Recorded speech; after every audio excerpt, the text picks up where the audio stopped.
the papers of Professor Mark Mazower and Dr. Elisabeth Kirtsoglou. And very unfortunately, Mark Mazower was not able to come, although he had very much wished to, but for some reasons he could not. So I am going to put on the suit and everything of Mark and read his paper. And what this means is that I won't be able to answer questions, obviously, but you are very welcome at the point at the end when we have the discussion to make interventions, comments, and questions, and take up the discussion in that way. The discussion will be at the end after both papers have been given. So first, Mark Mazower's paper, The Legacy of the Junta in Comparative Perspective. What is a legacy? In historical terms, this is not an easy question to answer. The general idea, I suppose, is that a particular epoch leaves traces behind after it is behind us. So to start with, we need to fix that epoch in time. In this case, and perhaps more generally, the result is that we prioritize the political over the socio-economic, the moment of rupture over incremental and more invisible processes of transformation. And then, to continue, suppose we say that what we are interested in is the legacy of a particular political regime.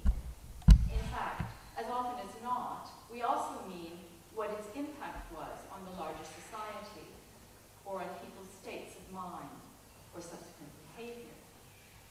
And then, too, figuring out what may be attributed to the deeds of the junta and what to other things that were taking place concurrently or had already taken place will be contentious. Finally, one rarely finds oneself asked these days to figure out happy legacies. The problem is generally one of recovering from trauma or from healing.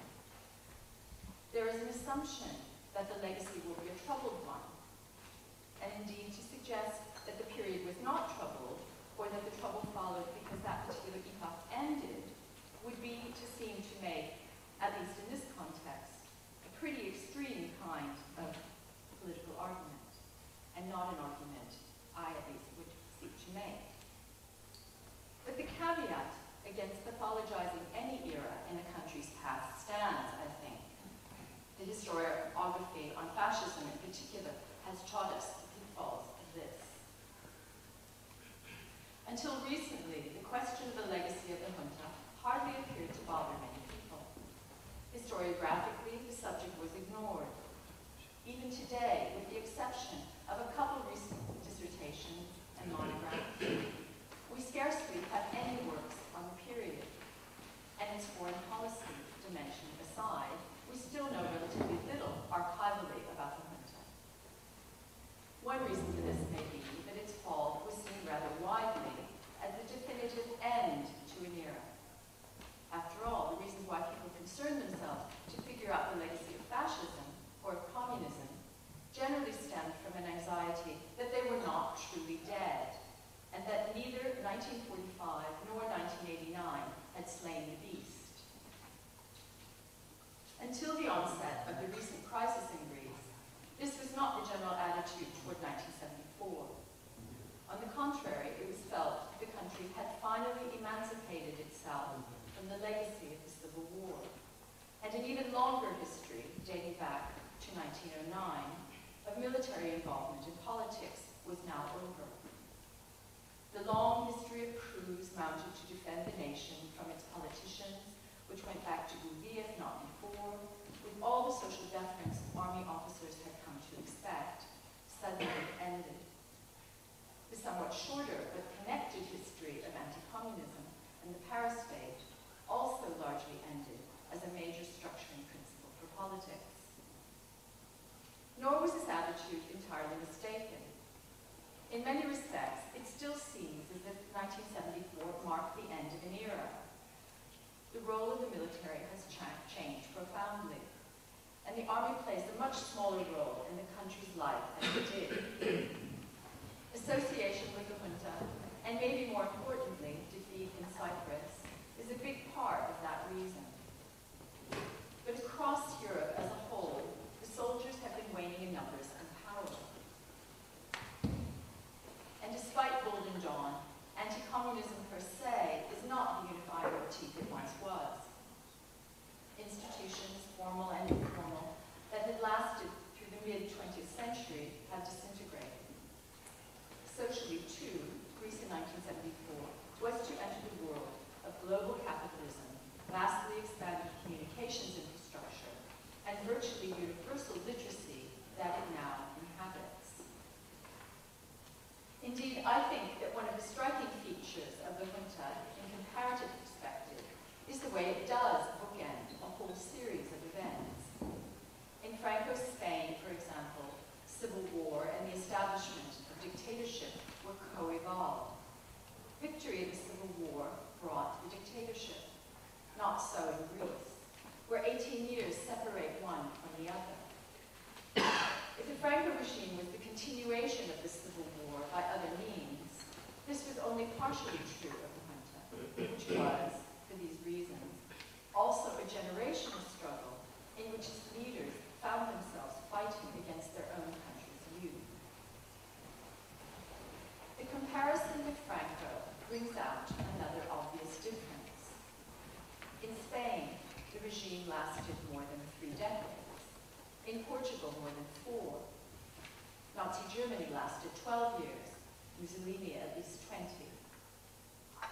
To avoid misunderstanding, I leave out the question of Soviet communism, whose history was obviously even longer. The Junta, on the other hand, barely lasted 7 years. This is surely not too short a span to have left a legacy of some kind. Its architectural sins are known to many for instance. But it is likely to be a very different kind with rather shallower roots. One of the critical differences, I think, is in its impact on the political right. The imposition of right-wing dictatorship always transforms the nature of right-wing politics in the country concerned. Franco and Salazar, both in their own ways, attempted to unify the varying strands of the right and were relatively successful in doing so. The colonels were the opposite. First was the break, whose importance should not be underestimated, with the king after the failed coup attempt. Given that monarchism had been a very durable and deep-rooted aspect of Greek politics, and indeed one of its structuring principles during and after the Décasmos, the rift with the court was a major development. Henceforward, monarchism was weakened. Initially because the colonels held it at bay, and then abolished it in 1973, and then because it was discredited after 1974.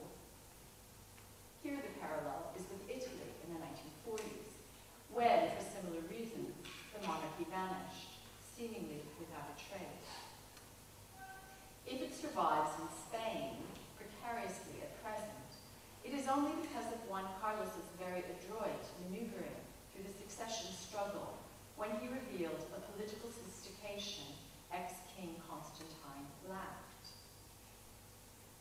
Second, and here again the parallel with Italy is striking, the collapse of dictatorship ushered in a major transformation of the role of the army and a downsizing of its pretensions to embody the interests of the nation.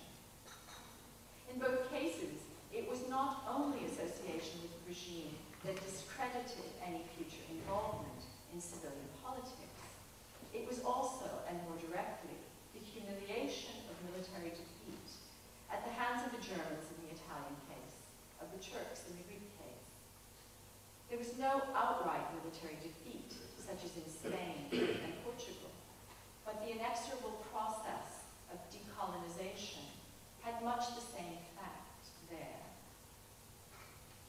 Note that military defeat is not always a sufficient condition to send the troops back to the barracks in disgrace.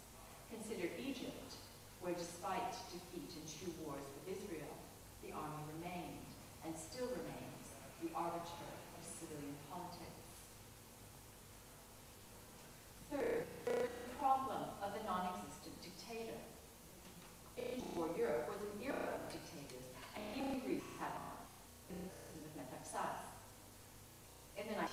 dictators look like an anachronism, and perhaps this was one reason why the junta was identified collectively and never solidified around a single figure, or succeeded in creating a personality cult that would endure, that could compare with a lasting affection some feel for the figures of Mussolini, Franco, or indeed Stalin.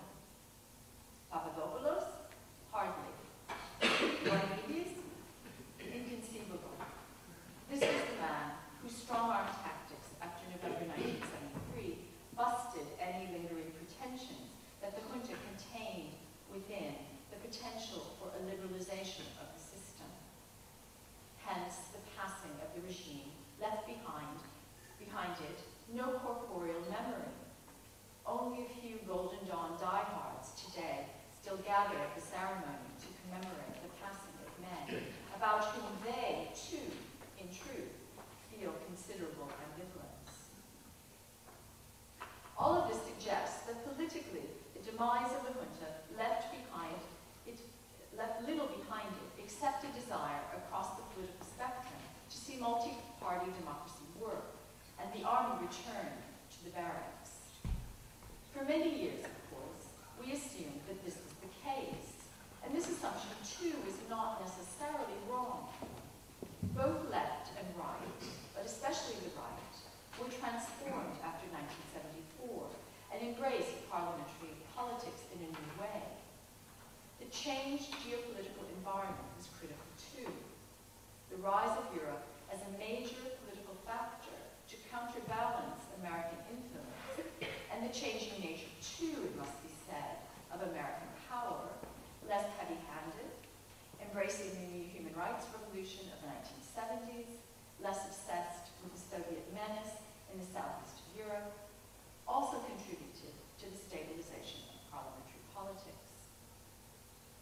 Nor am I sure that the rise of Golden Dawn proves that we were too sanguine about these changes, or that we missed the lingering influence of the far right on Greek politics. In a sense, there was nothing to miss.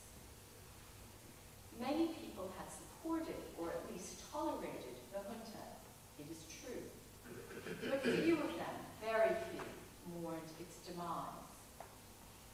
Right parties in the proof is in the continuously marginal position occupied by extreme right parties in subsequent elections. And studies of Golden Dawn's electorate do not suggest that people are now voting for it because they are nostalgic for the days of the junta. This appears to be an obsession of some of its more elderly leaders rather than a vote winner.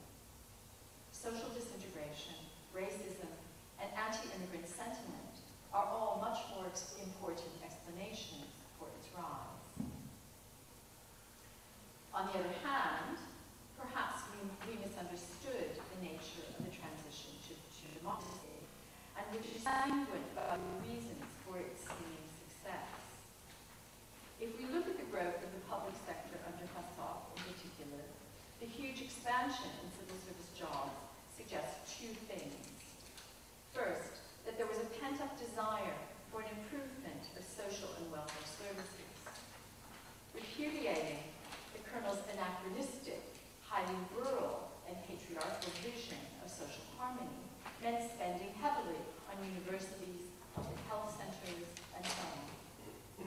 And second, and less admirably perhaps, that what tied people into the new system after 1981 was not only repudiation of the junta, but prosperity and jobs. Note that this very significant transformation of the Greek state as underwriter of the turn to democracy occurred well ahead of the turn to European infrastructural funds and international capital. It was initially a mortgage on the future, and a major factor behind the fiscal instability of the 1980s. What happened in the 1990s, and especially in the first few years of the new millennium, was that easy access to global capital temporarily eased the financial pain of this transformation of the public sphere. Withdrawal of these funds from 2010 onwards thus constituted a direct challenge to the metropolitasi model of democracy. democracy was questioned in new ways and did not itself necessarily imply any link with the junta. Another legacy of the junta was the collective memory of its fall. The Polytechnion, in particular, became a fixed point of reference, if not exactly a site of myth-making, then certainly a symbolic episode that was allowed to stand for resistance as a whole, and that allowed the left to trace this activism back in time and link it to the recovered memory of Elisabeth and the war. Let me not be misunderstood. Clearly, there was significant resistance inside and outside Greece to the junta, and serious repression as well. And the events of November 1973 were important in signaling something close to the regime's end. My concern is not exactly here to say what the real contribution of those events was or was not. It is rather to suggest that one legacy, and an important one, was the emergence and reinforcement of a counter-power youth movement on the left, rooted in memories of the 40s and again the early 60s, but elevated to something like national significance by its identification with resistance to the junta. How this youth movement, or was it ever as concrete as a movement, grew out of the junta years themselves, and then shaped changing social norms and indeed policy of the subsequent decades before, arguably ossifying, is a question some young historians have begun to provide interesting answers to. I've not said anything here about other kinds of legacies the junta may have left behind. The turn to foreign investment, which continued into the late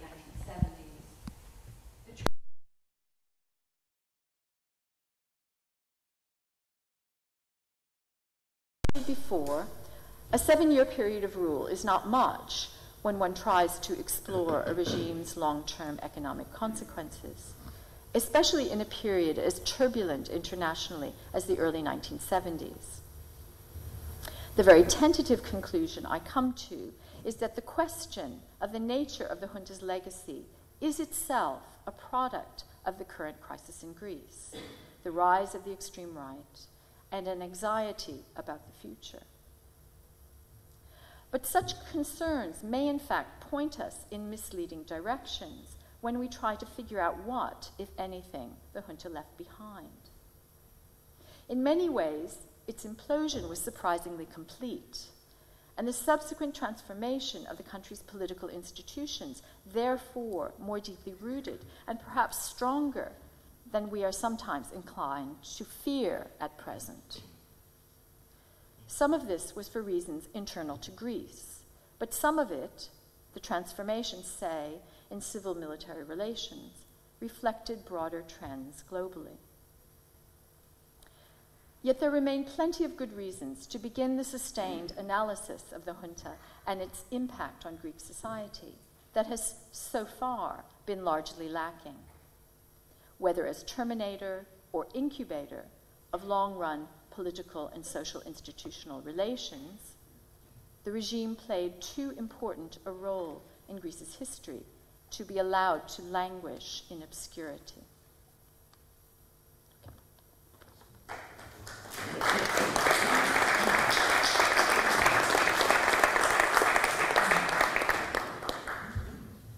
Okay, so I welcome you to, I invite you to formulate questions and comments nonetheless, even though Mark isn't here.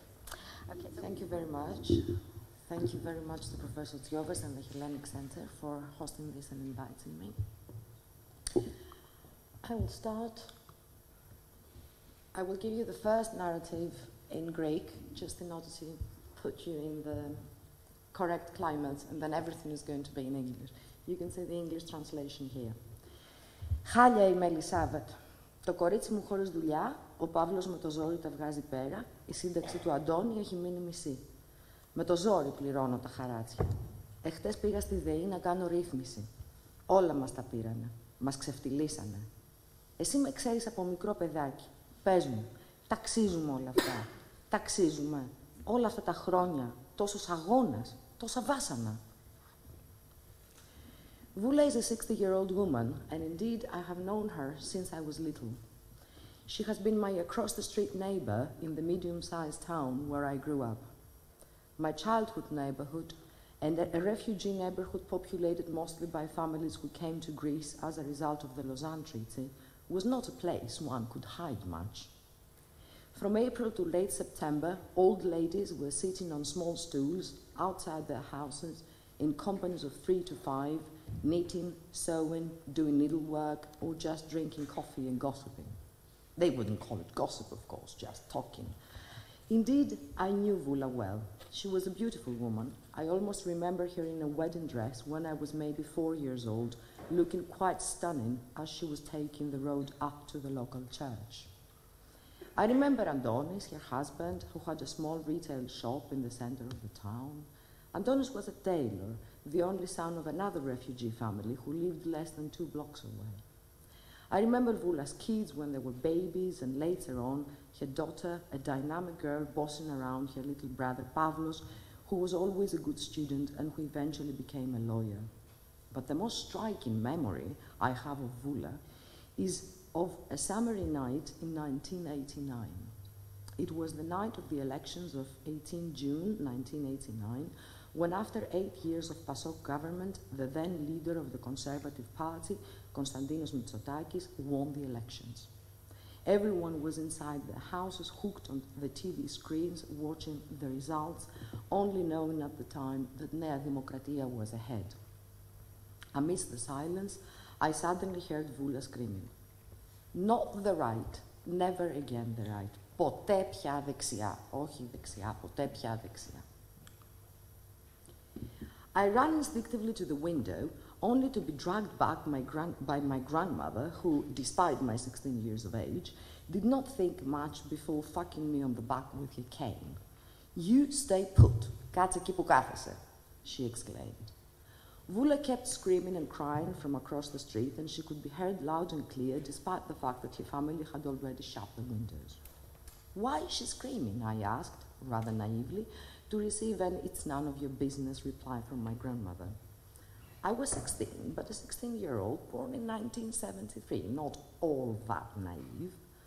"Is she going to lose her job if Nea Demokratia wins?" I asked, knowing that Vula had been employed for the last couple of years as a civil servant, είχε μπει στο δημόσιο, but not being entirely sure if she had been made permanent yet. At that point, my grandmother started admonishing my father, holding him responsible for my long tongue and urging him to bring me back to order. Protecting the anonymity of my informants compels me not to tell you Vula's story in full at this point, but through stories of various other informants, mainly from Volos and Thessaloniki, I'm hoping to document the expressed concerns of many Greek people with democracy and asymmetrical relations of power. My argument today is twofold. First, I wish to claim that we cannot understand the post-Junta period separately from the political climate of the civil war in Greece. In turn, post-Civil War Greece cannot be conceptualized unless it is properly contextualized in the Cold War climate and the hegemony of the US in the area. Second, I wish to claim that the Greek crisis is an expression of the worldwide processes of neoliberalization and the specific forms that capital accumulation has assumed internationally after World War II. The Greek financial meltdown cannot be attributed solely to idiosyncratic political idioms of the Greek metapolitefsi, post-Junta period, which, despite the fact that it was a period of collective renegotiation of political traumas, was nonetheless a period where capitalism and neoliberalism thrived. My presentation today is part of a larger argument which also incorporates the role of institutionalized nationalism in the formation of new post-World War II Greek subjectivity. Since 2004, I have been systematically studying the general disenchantment of Greek people with local and international political structures and claim that this was and remains firmly established in the realization that democracy, equality, and the social contract as the supposedly par excellence basis of modern political organization were foundation myths, rather the principles which govern realpolitik. The present financial crisis operates as a magnifying lens of public concern with issues that are neither local nor idiosyncratic to the Greek case. As an anthropologist, I can only talk, of course, about the experiences of my informants, but these experiences cannot be seen as emerging in political and historical vacuums, and they cannot be meaningfully analyzed in a localist and decontextualized manner. From Junta to crisis. The period after 1974, when the 7-year-long dictatorship fell as a result of the events in Cyprus, has been colloquially termed the change of polity, metapolitevsi. The term itself serves to indicate some radical change in Greek political affairs, marked by the collapse of the entire post-Civil War system of governance, and a change in the general Greek political ethos, which was made possible by a distinct process of transformation of Greek political elites, who seemingly exhibited self-restraint and moderation and a desire to converge in favor of building a stable and consolidated democracy. Following a referendum, Greece became a presidential democracy, and the military, which could be held accountable for much of the pre-junta political turbulence, receded from the political scene under the weight of the Cyprus fiasco, which demonstrated beyond any doubt its inability to contribute positively in the safeguarding of the national interests. A number of institutional changes were initiated by Konstantinos Karamanlis, pursued to a larger extent by Andreas Papandreou, and concluded by the coalition government of 1989. These changes aimed at the redemocratization of the country through redressing the blatant injustices of the post-Civil War period and related to liberalization and the reinstating of the civil liberties of all citizens in a climate of national reconciliation. Undoubtedly, the year 2004 has been regarded as the supposed culmination of the political-economic miracle of metapolitevs.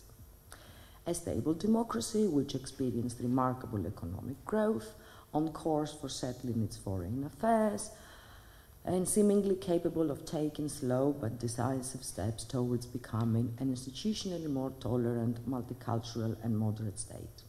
With plenty of migrants taking care of daily business as cheap labor force, the Greek people were regarded as being able to enjoy the Euro contest, the Football Cup, and the Olympic Games.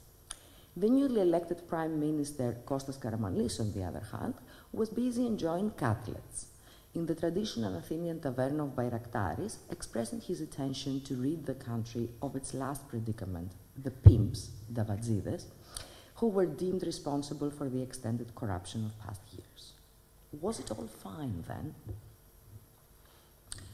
A few years later, the hegemonic narrative of the crisis, promoted by the media and a number of conservative political analysts, justified the Greek financial meltdown as the result of a state that was overborrowing to cover its overspending, which mostly went to supposedly unnecessary salaries of civil servants who staffed the big and ineffective public sector, itself the product of political corruption and the uncontrollable clientelism of political parties.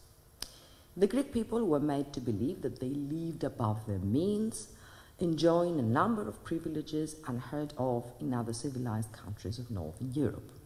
They were accused of being companions to a 30-year dinner party, and they were finally called to pay the bill. The bill was so enormous that some segments of the population could not afford central heating. The bill was so enormous that some segments of the population could not afford paying their electricity bills. The bill was so enormous that the country fell in a state of humanitarian crisis. So, what happened in metapolitevsi? Το Πασόκ στην κυβέρνηση, ο λαός στην εξουσία. Pasok in government, the people in power. George is a man in his late 60s born in Thessaloniki. His father had joined the Hellas National Popular Liberation Army during the German occupation. His fate after the war was very similar to all other Greeks who have been literally stigmatized as communists. It was difficult for him to find a job, while his whole family was considered guilty by association.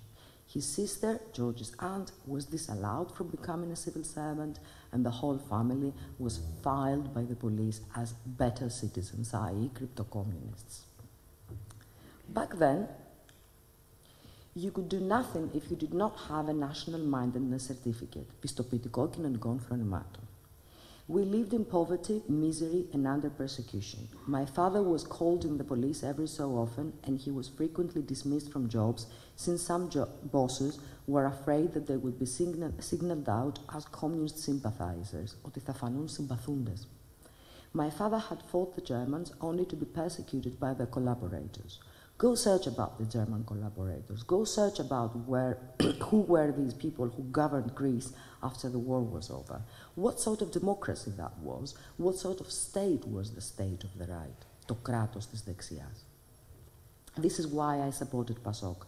I supported Andreas with all my heart and all my power because he honored the struggle of all those people who suffered for years and years. Γιατί τίμησε όλους αυτούς που υποφέρανε τόσα χρόνια. Τίμησε τους αγώνες τους. But now they have ridiculed PASOK. Τώρα το ξεφτυλίσανε το PASOK. PASOK and Νέα Δημοκρατία are one and the same thing. On the left hand side there, you can see an application of somebody to get a πιστοποιητικό κοινωνικών φρονημάτων, national mindedness certificate, in order to get into the university. You couldn't actually get into, you couldn't study if you didn't have one of those. And just below that is Βραδινή, a quite right-wing newspaper, which expresses its horror by the fact, in 1982 that is, by the fact that now the national mindedness certificates would be abolished, so communists would be able to join the armed forces and they would be able to become judges, and that's in 1982. A number of historical and anthropological studies of Greece have documented the anti-communist and repressive character of the Greek state in the post-Civil War era. The role of the British forces until 1946 and from then onwards of the US in the establishment of such a state as part of the Cold War politics is also well recognized in the relevant literature. Historical research clearly attests to the fact that a good number of German collaborators physically, politically, and economically survived, most of the times unpunished, though suffering very light sentences, precisely because they made themselves pivotal in the persecution of communists. The Greek military that managed eventually to stage the coup of 1967 derived much of its power by the fact that it was seen as the guarantor of post-Civil War order by the Greek state, but also by the US, whose interests in post-Civil War politics and its interference was blatant and almost institutionalized. Without resorting to dependency theories, and recognizing the complexity of the relationship between Greece and the US, which is, however, outside the scope of this presentation, it is fair to say that post-Civil War politics cannot be understood outside the Cold War climate and the influence of the United States. Most importantly, however, for the present workshop, the period of metapolitevsi cannot be sufficiently analyzed without taking into consideration the post-Civil War legacy. The Greek Socialist Party, PASOK, and especially the political figure of Andreas Papandreou, was literally adored by large segments of the Greek population. As one of my informants once told me, I had better hear you insult my mother than Andreas Papandreou. Εμένα καλύτερα να μου έβριζες τη μάνα παρά τον Ανδρέα. This is what you do. Or as my friend Dimitris Papanikolaou, who is here with us today, wrote recently, the past decades, this country is not so racist anymore, it is not as intolerant, it is not homophobic or mercenary, it is not nationalist, unmodernized, inward-looking. This country is PASOK. Indeed, this may well be the case, and the repercussions of this might be great or small, not so important or disastrous, depending on one's perspective. But I claim here that one of the main reasons that this country is largely PASOK, in spirit if not necessarily by vote these days, is that through PASOK and Andreas Papandreou, the Greek public sought to publicly negotiate a collective political trauma that can be traced back in the Civil War and the post-Civil War period, and to gain open and official recognition on its existence. A number of scholars admit that Andreas Papandreou laid claim to the ideological heritage of EAM and fostered a political culture in opposition to the traditional right, as this has been experienced until 1974. Undoubtedly, the Junta period exasperated the post-Civil War injuries suffered by large parts of the Greek population and radicalized yet another generation, further promoting the cleavage between the victors and the vanquished of the Civil War and instituting new dividing lines in Greek society.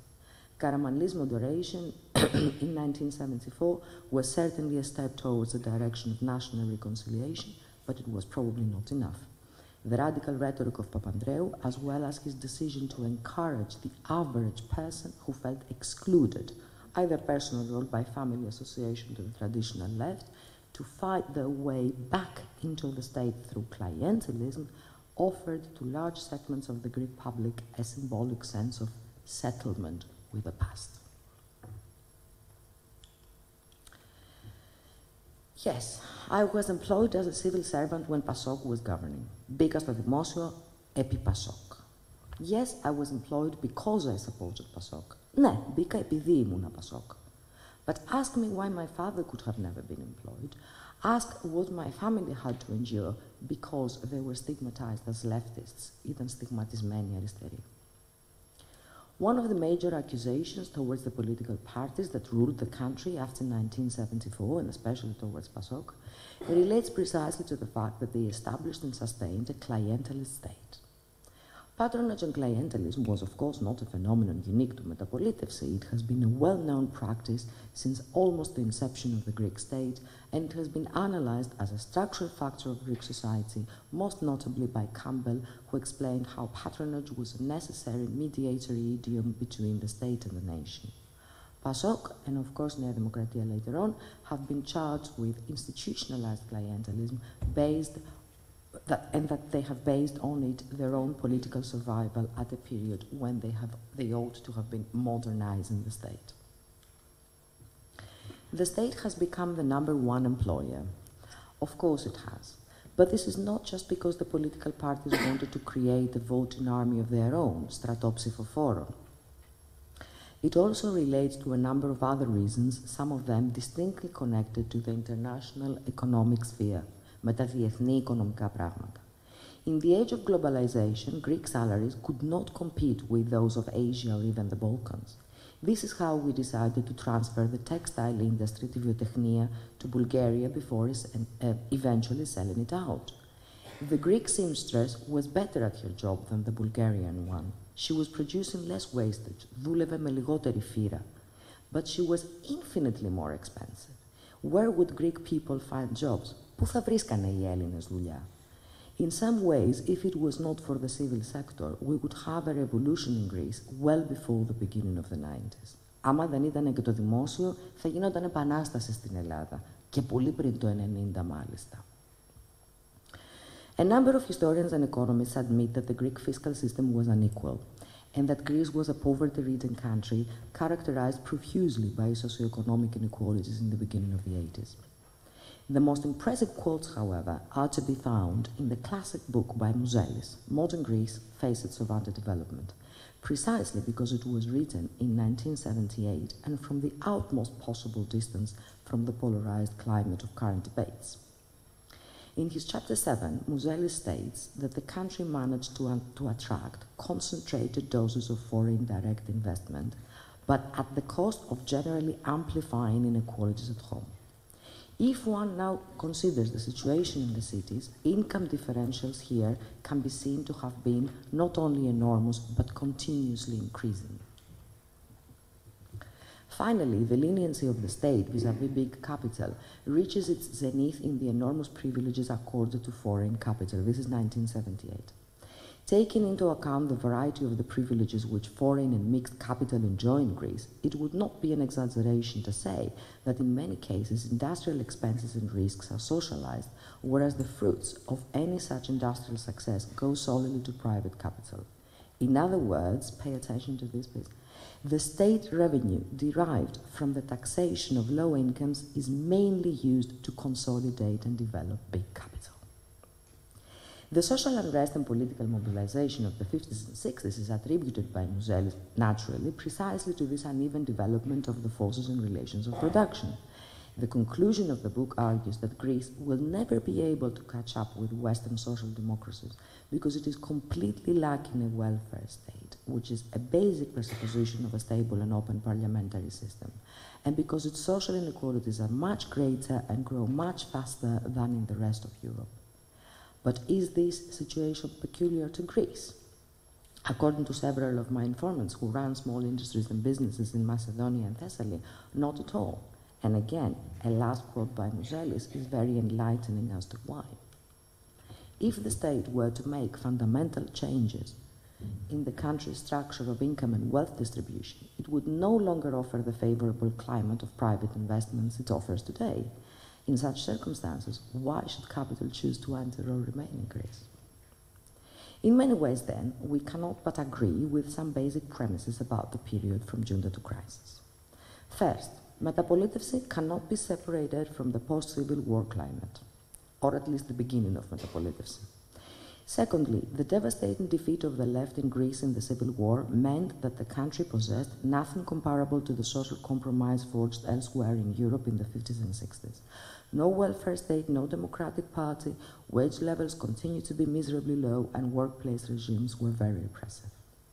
Third, the Metapolitevsi had to deal with civil, economic, and political inequalities at a symbolic and practical level if democracy was to be consolidated. Neither of these forms of asymmetry were peculiar to Greece or the result of local idiosyncrasies. The civil and political inequalities were an indispensable part of the Cold War climate, while the forms of capital accumulation were the same internationally, both in their character and in their effects. Lastly, clientelism, apart from being a form of dealing with various forms of political exclusion of the past, cannot be held accountable for the crisis by itself. First, because in terms of government expenditure, Greece is well below other economies, and second, because the country, like all capitalist societies, had to have some spillover mechanism of capital profits to wider sections of the population, especially in the blatant absence of a welfare state. And what is more, a number of economic historians and economists have demonstrated that neoliberal modernization was implemented in Greece systematically since at least 1996, and thus it would be extremely difficult to convincingly argue that the Greek financial meltdown can be explained in full by a lag in modernization model. In other words, what I'm trying to say is that we did not have too little neoliberalism in Greece, we had too much of it. How it unites us and how it sways us. Πώς μας ενώνει και πώς μας δονεί. The 80s was a nice decade in so many ways. First of all, you were afforded some certainty about who is who and on whose side were you. I'm being ironic, of course. I'm laughing now at our naivety, the naivety of the green and blue coffee shops. I'm laughing at myself for walking the extra 100 meters to buy cigarettes by the fellow-minded kiosk από τον δικό μας περιπτερά. These guys were a gang. They were a cartel. They only cared about themselves and their partners, the local and the foreign. They were a small company, Pareula, who used us, fooled us, and now they're selling our homeland to the Germans. They took our vote, our money, the struggles of an entire life of 2 and 3 generations sometimes, and now they're here pretending that they will save us. Do you see this house? I spent my life in half a slipper to make it. Με μισή παντόφλα το έκανα. I paid for my husband's health when things got serious. I paid extra tuition fees for my children to enter university from the Styria. What did this state ever do for me? Antonia is my informant. Antonia's comment, similar to many other informants, reflects, among other things, the extent to which the Greek people did not actually rely on the state for much of their needs. It is common knowledge that in Greece, everyone's children are educated privately. Some of them full-time in fully paid private schools, and most of them part-time on selective subjects only in afternoon private tuition establishments from the Styria. It is also common knowledge in Greece that the private sector paid badly and offered notoriously unstable employment. Yet the health system was not infinitely better, and Andreas Papandreou was neither the first nor the last to come to the UK for an open heart surgery. Although admittedly private hospitals have absorbed in the last decades a lot of critical health problems. Amidst the green and the blue coffee shops, neoliberalism that was striking hard upon a society already ridden with unacceptable levels of inequality, endemic corruption, eminently compatible with neoliberal politics, collectively burdened by the realization that the social contract, both in internal and international terms, was as fragile as the fine bone china kept in the good room saloni of Greek houses. What kept this society together?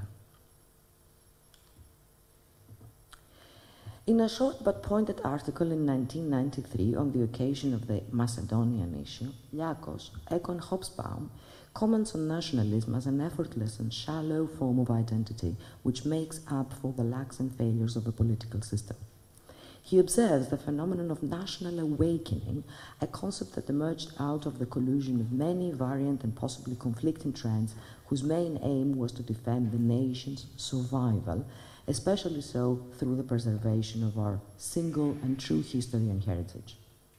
Indeed, as the idea of the enemy within died out alongside the bankrupt Junta, Greek nationalism focused more on foreign powers, mainly the US, the EU, Turkey, who were seen as being systematically undermining Greek national sovereignty, and of course in due course on migrants as the new enemies within. The resolution of the dilemma over where Greece belongs to, it belonged to the West, and as early as the first PASOK office, there was no one left to dispute that, was a direct byproduct of the process of national reconciliation. The membership in this historical and cultural group, however, proved to be of an overtly asymmetrical and hegemonic character. Greece belonged to the West, but not as an equal partner. The blunt asymmetries of realpolitik and the flamboyant acts of unilateralism by the US and now by the EU revealed gradually a certain undeniable political dystopia, which paradoxically united a great number of the Greek population under a single overarching narrative, the weak position of the country vis-à-vis the great powers. This idiosyncratic unity became evident and explicit during the events in Yugoslavia, in public commentary of the attacks to the Twin Towers, and partly explains much of the current political scene. Most importantly, it explains the existence of an institutionalized nationalism which informs all aspects of Greek national political identity and relationship to the nation-state and history. I call this nationalism institutionalized because it was supported and cultivated within institutions, but also because it exhibited institutional properties. From Junta to crisis, similarly to previous historical eras, nationalism became the par excellence collective narrative, and it has certainly served as a tool towards national reconciliation. Communists, conservatives, religious, neo-orthodox, KKE, anti-enlightenment supporters, Stalinists, neoliberals could finally sit together, manifest their love to Macedonia, erect flags on the Emia, lament over Turkish expansiveness over the Aegean and the creation of grey zones, scrutinize Hollywood films for signs of Greekness of Alexander the Great, or, condemn them for hinting that he was gay. Even the pro- and anti-referendum recent vitriolic debates are being carried out mostly in nationalist terms, not along the lines of the interest of people and the most vulnerable groups among them, but in the name of the salvation of our homeland, για τη σωτηρία της πατρίδας, in the name of its interests and unquestionable international alliances, as each side thinks that unquestionable today, in the name of an imagined community and on the basis of a new kind of national-mindedness, ethnicophrosini, which is now measured by the Greek public's commitment to the Eurozone, or lack of it. The vast majority of the Greek people acknowledge and routinely stress the asymmetries engendered by capitalism and neoliberalism in Greece and worldwide. They arraign the local and international elites for managing to hold their own at the expense of the rest of the society. Πότε δούλεψαν αυτοί? Τι καταλαβαίνουν αυτοί από την κρίση? Τι τους νοιάζει? Τα δικά τους παιδιά θα μείνουν άνεργα και θα πεινάσουν. And the burden of lived history, a good number of citizens, however, still revert to being what they know how to be best, Greeks. Was not so much in relation to the effect to whether Greece was neoliberalized, but in relation to the intent of the policies that did not take into account that Greece as a country did not pass through all the previous stages that other European countries have passed. So when, for instance, in the UK, you've got a basic welfare system, okay, and then you've got various measures of opening the economy, blah, blah, blah. In Greece, that never happened. Instead of the welfare state, you had a clientelist state that spilled over the goods of capitalism on a one-to-one basis, right? And there was no welfare state, and there was none of these structures, okay, that other countries had.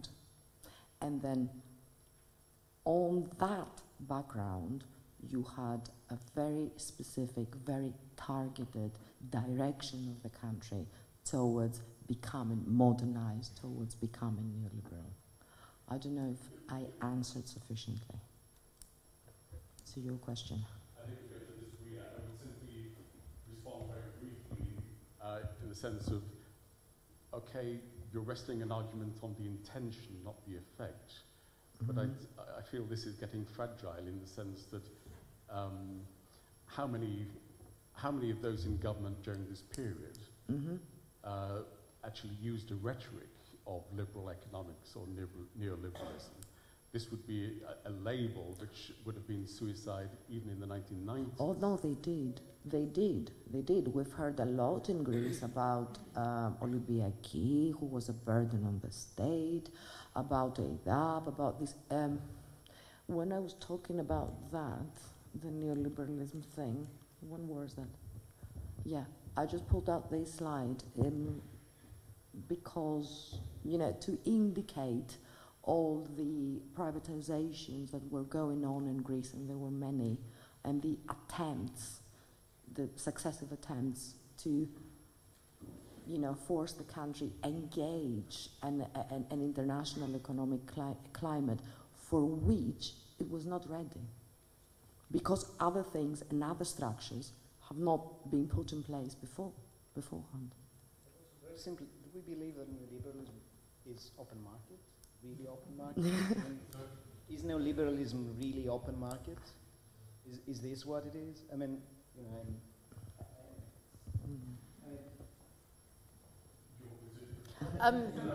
sorry, I confused my... Yeah, that's...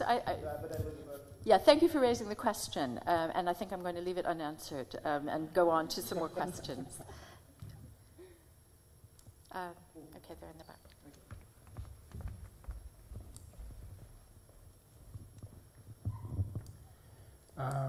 Say your name, please.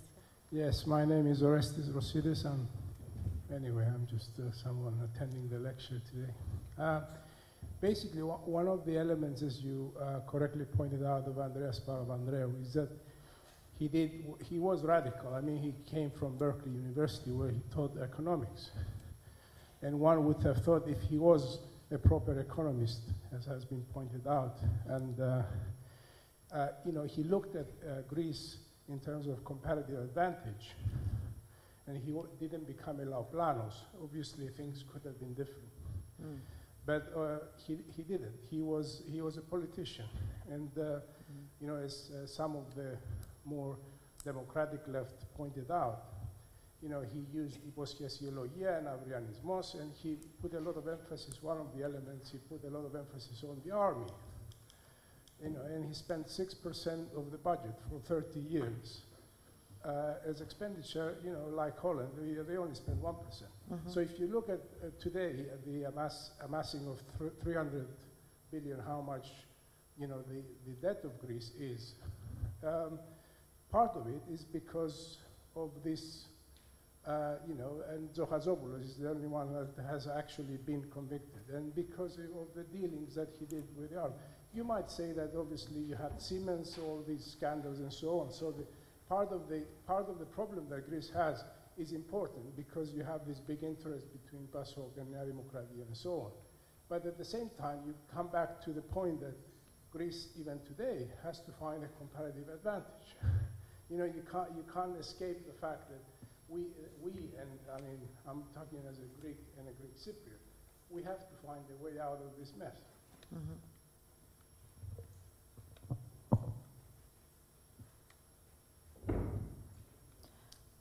Was that a comment? Was there a specific question or just a comment? Do you want me to comment on that?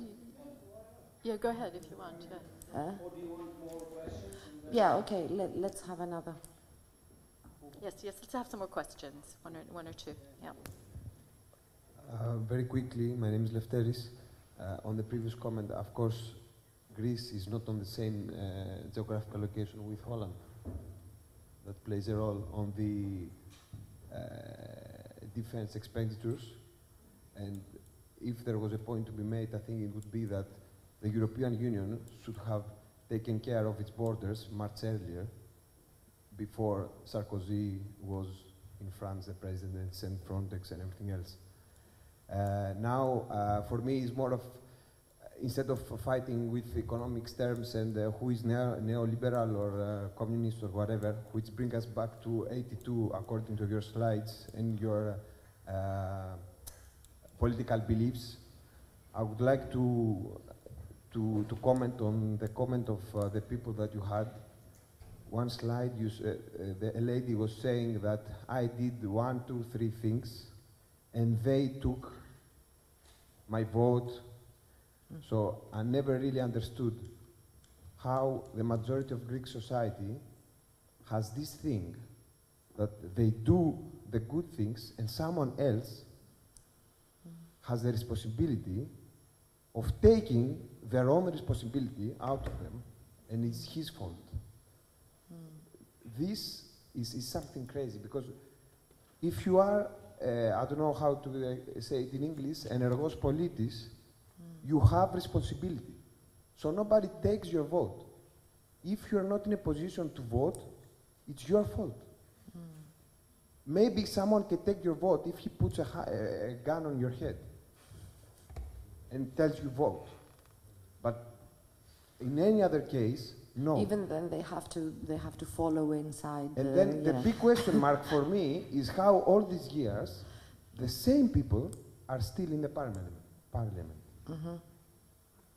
Thank you. If you can answer that, that's a question. Yes. Oh, yes, I will. Dimitri, do you want me to answer this and then? If it's a related comment, or if then maybe we'll gather comment, one more. Yeah. Hi, I'll stand up. My name's Claire. Very interesting. I want to pick up a little bit on what Lefteris said. But I'd already been starting to think. I found both these papers fascinating. And the fact that you, as an anthropologist, really relate people's stories, as Lefteris was saying. And I wondered really, many of these stories are stories of resentment and sometimes of trauma. And they're also stories where people are witnessing what's happened in their lives and what's happened to their parents. Mm-hmm. And as I understand it, you're from Volos. Are you from Volos? Yeah. So I was also wondering, this is a kind of just comment but question. Two things. Do you think in contemporary Greece, we're thinking about this as a very homogenous culture when we speak, but actually it's incredibly heterogeneous and diverse? I agree. So for instance, are the narratives very different in your experience in different parts of Greece? And the other thing is, have some of the conversations and debates and the ways in which people have spoken to one another, sitting down together in squares, having big conversational events in the big major cities, found different ways of retelling and exchanging the stories which start to address the kinds of things that Lefteris is also discussing. And I wonder if, as an anthropologist, you're hearing those stories being exchanged and told in different ways and in different parts of the country. Mm-hmm. Yeah, let's stop there. Those are some great questions. So. Indeed, yes, Greece is not a homogeneous country. It is very fragmented. Sometimes it is fragmented in terms of geography, when we think of big centers versus smaller towns or rural areas, sometimes it is fragmented alongside generations, sometimes in various social segments. And not everybody says the same things, but people tend to relate to certain motifs. And my work, not only today, but generally, has been to try and see what is the historical crux of these motifs. Okay? Why do people's narratives seem to converge on certain things? And I think that Lefteris' question is a good question in that way, in the sense that it is showing us already a motif, that we are not to blame, somebody else did it on our account, and all that. But these motifs are not just the motifs of populism. When people talk, we need to take them seriously. We cannot think that they're just trying to get away of responsibilities, okay? And when they talk about this ignorance, when they talk about this, they fooled us, you know, I've just pulled the slide there again. They fooled us, they took everything, they did this, they did that. Some of it is true. And in many ways, we come back to what Jane was talking about, the recognition and the misrecognition. We cannot very hastily explain things away as being the result of being afraid to take responsibility about one's life and the energos politis and the responsible citizen and all this and that and the other. Because we are talking about a country with a very specific history, with very specific problems, with very specific developments. And we're talking about people who were offered various solutions, not necessarily knowing or being able to choose, okay?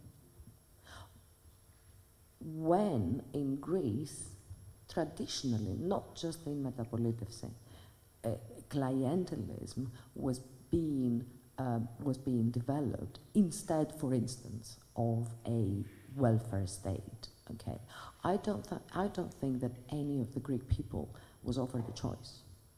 Okay, when the Greek left lost the civil war, and as a result, any kind of socialist idea was deemed as communist and anarchist, and you needed national mindedness certificates in order to become a cleaning lady. This is a true story. In order to become a cleaning lady in the municipality, I don't think that you had a lot of room for movement in very many ways. I don't know if I've answered, but if not, please come back to it, because this is an important issue.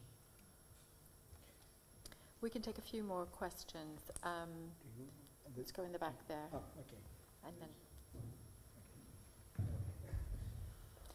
I think we might gather a few questions again and hello. Turn it over to. Yeah, actually thinking now and after all these comments, we don't know to focus on the good side of the Metapolitevsi, I think. I mean, and this is a question, do you not think that actually there was a welfare state in Greece? There was a free education, free hospitals, I don't know. I don't think that there was free education. To be very honest with you, I don't think that that was not free education. It was, yeah, you didn't pay fees in order to go to school. Yeah. But I don't think that we had free education for free.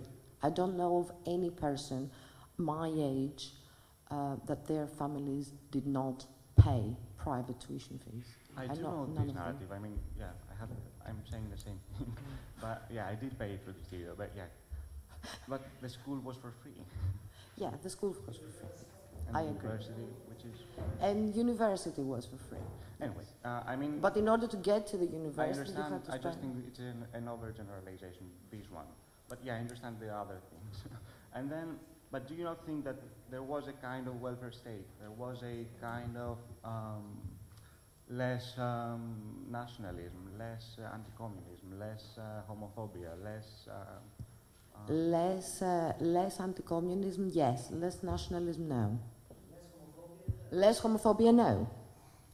Come on, I mean, you know, Hollywood films were I'm not saying that scrutinized we are for, not you know, Alexander the Great being gay. That's why I said that. I'm not saying that we are not homophobic. Yeah. I'm saying that we are less homophobic than previously. Wow. I mean, these are processes that take long. That's what I want to say.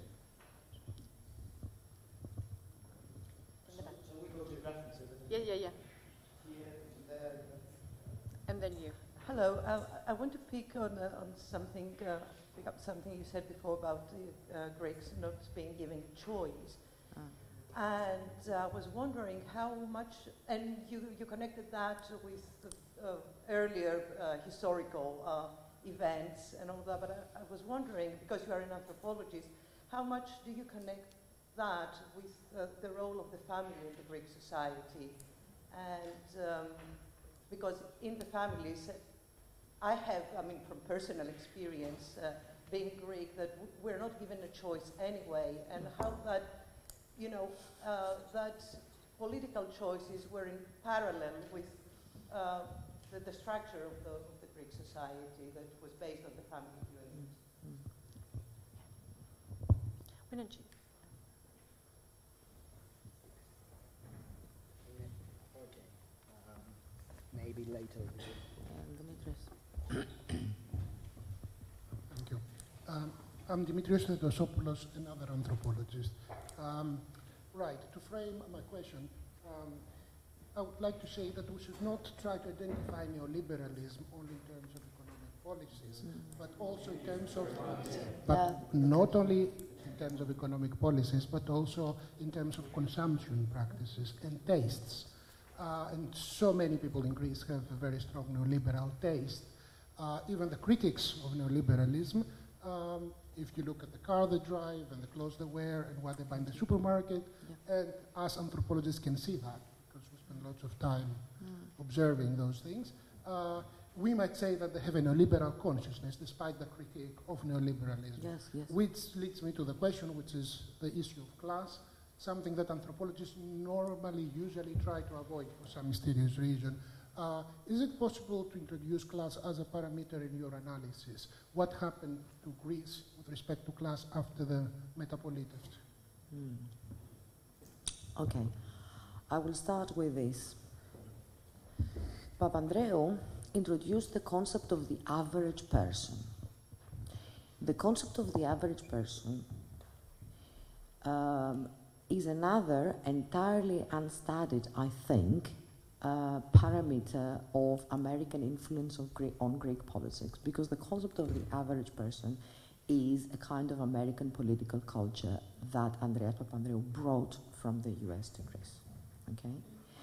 The average person would be anyone, okay? And it was a new class. It was a class in itself.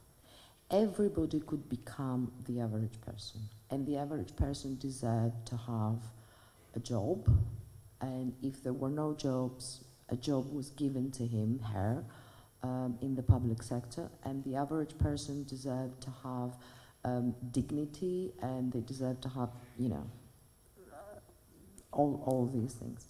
So yes, class could be introduced in this analysis by the more meticulous analysis of the concept of the average person. But it is important to understand the importance of the average person. That was a rhetoric that had so much resonance in Greek society because for so many years, so many Greek people were excluded. They were not allowed to be the average person. Even consumption, which you're right, in the larger scheme of things, I discussed that side of neoliberalism. Even consumption and even the fact that we could all consume and we could all buy things and we could all engage neoliberalism, although we hated it through you know, credit cards and all that stuff.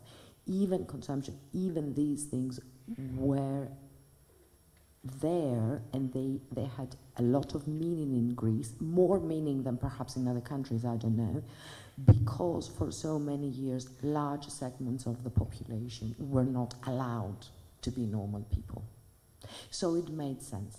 That first informant, Vula, who was trying to pay the emergency tax, the charatia for the house and so on and so forth.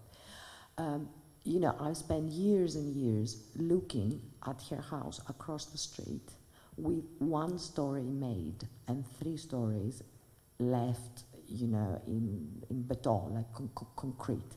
That woman clearly, when she started building a house on the refugee plot of land that she was given, she clearly had no money, absolutely no money to build a 3-story house, all right? She had only money to build 1-story house. But, to come to your extremely pointed comment, that woman had 2 kids. 2 kids meant 2 houses. She erected the 2 stories, the other 2 stories. For years and years they remained there in concrete. When she could finally get a loan from the bank, she would finalize the stories. Now she has to pay emergency tax for these stories.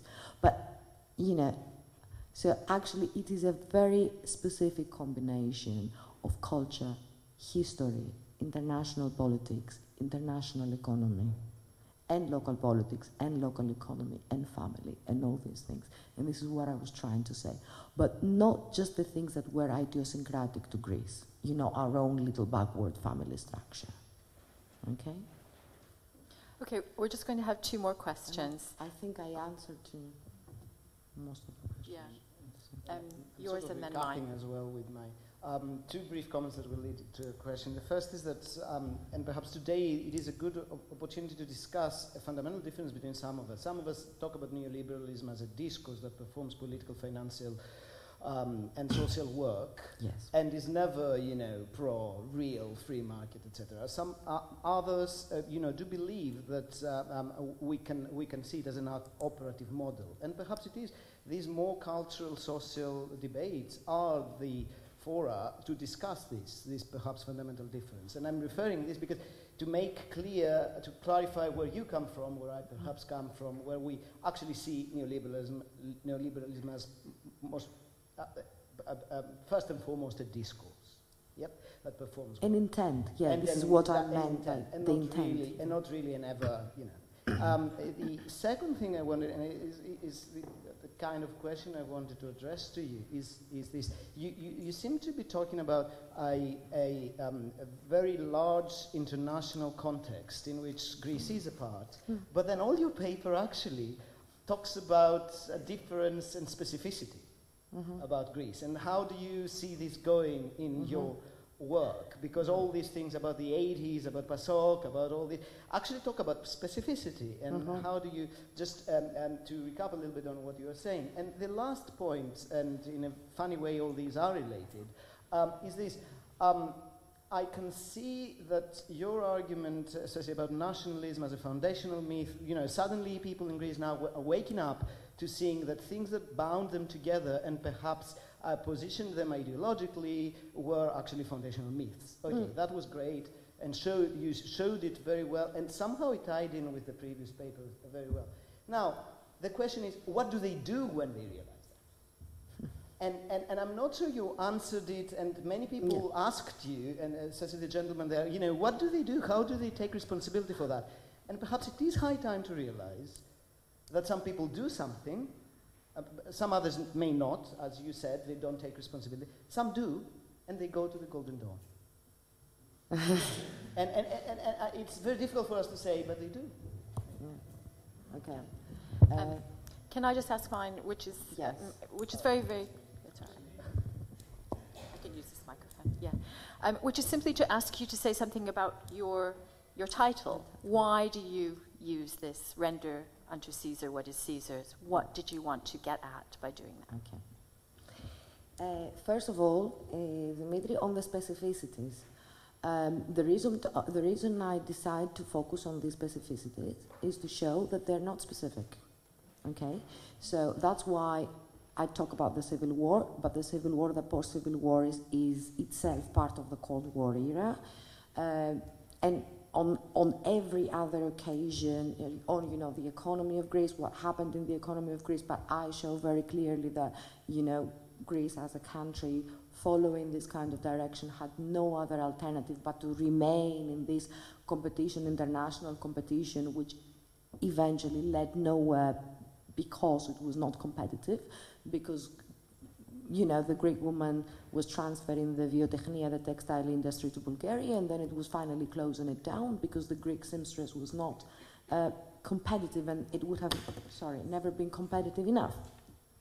Now, what do they do when they realize that the model didn't work?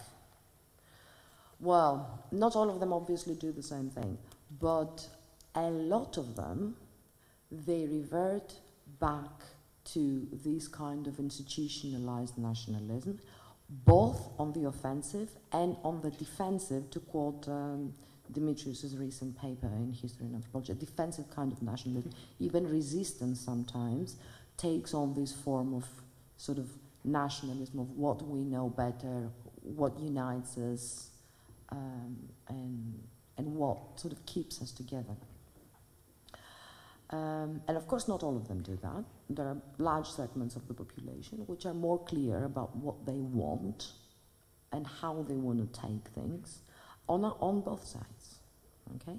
But it is important to understand that still, with very fine exceptions, when we are discussing about the economic crisis, when politicians are discussing about the economic crisis, when commentators, they do so on the basis of this imagined community, the salvation of the country. Nobody talks about how we're going to protect these vulnerable groups, okay? While I'm prepared to accept it, while going on, you know, I'm not an economist, and I can't say which measures are right and which measures are wrong, okay?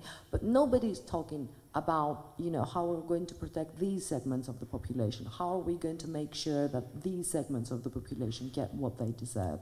How we're going to make sure that the country is going to move forward as a group of people. Everybody's talking about this imagined community, the salvation of the country. And everybody is talking about traitors on both sides. And so you are a traitor because you don't want this, and you are a traitor because you don't want that. And Eurozone has become this new measure of national mindedness, largely. Now, the Redde Caesaris che sunt Caesari, so I don't know how would be the exact English translation. Give or bestow to Caesar. Render unto Caesar what is Caesar's. Give to Caesar. Give to Caesar what is Caesar's, and it's the famous sort of catchphrase by Jesus Christ. And I was trying to say that first, it is extremely difficult to render to Caesar what is the Caesar's, because we don't know what belongs to whom. Second, it is extremely difficult to understand who Caesar is in this case. Third, everybody in Greece is trying to negotiate the crisis by some kind of rendering onto Caesar. Okay? Despite the fact that we can never be sure about what needs rendering and who Caesar is. So if I was to rewrite this title, I would say Redde Caesari che non sunt Caesaris, because sometimes Caesar in Greece gets even what should not be rendered to him. Okay, I'm going to stop there and thank Elisabeth and Mark for a very stimulating presentation.